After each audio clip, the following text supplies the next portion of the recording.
वतन रे वतन।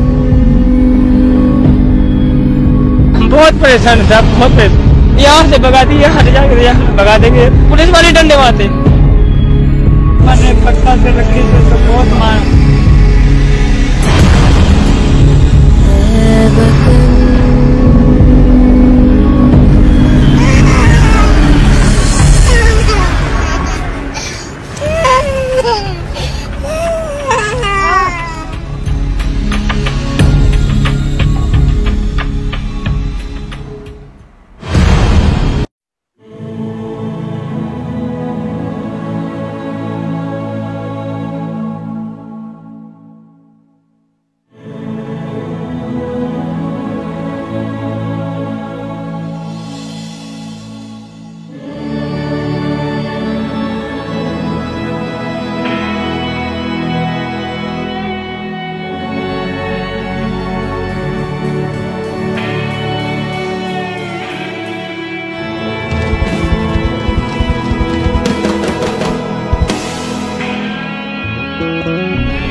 देश में रेलवे की तरफ ध्यान नहीं दिया गया है।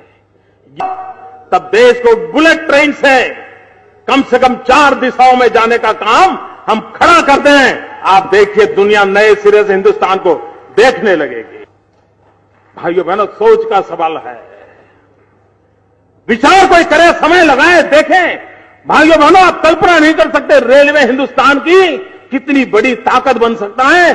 आज का रेल का जो नेटवर्क है उसी को आधुनिक बनाया जाए तो हम हिंदुस्तान की विकास की यात्रा को एक नई गति दे सकते हैं।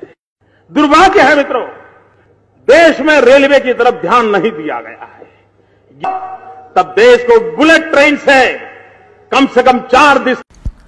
देश में लॉकडाउन 5 की शुरुआत हो चुकी है, जिसको 30 जून तक रखा गया है। लेकिन इस लॉकडाउन में काफी हद तक छूट दी गई है। विपक्ष के सबसे बड़े नेता राहुल गांधी के बार बार कहने के पश्चात केंद्र सरकार ने राज्यों को अधिकार देते हुए ये छूट दे दी है कि अपने स्तर पर नियम तय करें। उद्योग व्यापार को पटरी पर लाने की कवायद के बीच प्रवासी मजदूरों के घर वापस लौटने का सिलसिला भी जारी है। दूर दराज के इलाकों से लगातार आ रहे मजदूरों को सुरक्षित उनके घर भेजना सबसे बड़ी चुनौती है। कई राज्यों से सैकड़ों किलोमीटर की यात्रा कर पैदल लौट रहे प्रवासी मजदूर, निर्माण कार्यों में लगे मजदूर, रेहड़ी पटरी और खोमचे वाले और रिक्शा चलाने वाले श्रमिकों का एक बड़ा वर्ग है जो रोज कमाता है, रोज परिवार का पेट भरता है।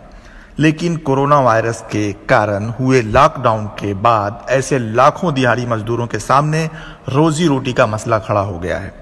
घर जाने के लिए निकले मजदूरों ने कहा कि वह गांव में गुजारा कर लेंगे, लेकिन अब वापस शहर नहीं आएंगे क्योंकि पुलिस कर्मियों की लाठी खाई, बोझ लदे हुए, कान पकड़कर उठक बैठक किए, घुटनों के बल भी चले। इससे हमारे सम्मान को ठेस पहुंची है। सबसे बड़ा सवाल यह है कि सड़कों पर चले जा रहे ये लोग कौन हैं जो शिकायत नहीं करते, बस चले जा रहे हैं। पलायन की वायरल तस्वीरों के जरिए प्रवासी मजदूरों के संघर्ष की कहानी शायद ये देश कभी भूल पाएगा। प्रवासी मजदूरों की संख्या और उनके दर्द अनगिनत हैं। सबके सामने जिंदगी की चुनौती है। यह भी पता नहीं कि जब गांव वापस जाएंगे तो रोजी रोटी कैसे कमाएंगे। लेकिन सबसे बड़ा आश्वासन यही है कि अपने गांव जाकर जिंदा रहेंगे। हरियाणा, दिल्ली, पंजाब, हिमाचल प्रदेश, राजस्थान, गुजरात व महाराष्ट्र से हजारों की तादाद में चले जा रहे इन मजदूरों की तकलीफ साफ झलक रही है। लेकिन इस बीच कोरोना संकट के लॉकडाउन में एक शब्द का इस्तेमाल लगभग सभी नेता और मीडिया कर्मी खूब कर रहे हैं। वो शब्द है प्रवासी मजदूर। जबकि बेंगलोर की आईटी कंपनियों में काम करने वाले ज्यादातर लोग दूसरे राज्यों से हैं, पर उन्हें कोई प्रवासी आईटी एम्प्लॉई नहीं कहता। मुंबई से संचालित हिंदी सिनेमा में काम करने वाले ज्यादातर कलाकार अलग अलग राज्यों से हैं, पर कोई उन्हें प्रवासी गायक, प्रवासी एक्टर, प्रवासी गीतकार इत्यादि नहीं कहता। यहां तक कि मजदूरों को प्रवासी का तमगा देने वाले दिल्ली के पत्रकार भी ज्यादातर दूसरे राज्य से हैं, पर वो खुद को प्रवासी पत्रकार नहीं कहते। फिर मजदूरों में ही ऐसी क्या विशेषता है कि उन्हें प्रवासी कहकर पुकारा जाता है? राज्य तो सिर्फ एक प्रशासनिक सुविधा के लिए बांटे गए हैं, पर देश तो एक ही है।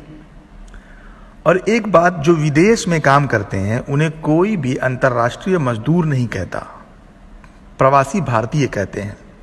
दोस्तों, इस बीच एक अहम मुद्दा यह है कि यूपी, बिहार, झारखंड, राजस्थान और बाकी सरकारों से अपील है कि गांव में ही स्वरोजगार योजना बनाएं, अपने लोगों को अपने ही राज्य में काम दें, जिससे राज्य का भी विकास होगा और फिर लोगों का शहरों की ओर पलायन नहीं होगा। अगर ऐसा नहीं कर पाए तो सरकारें इस्तीफा दें।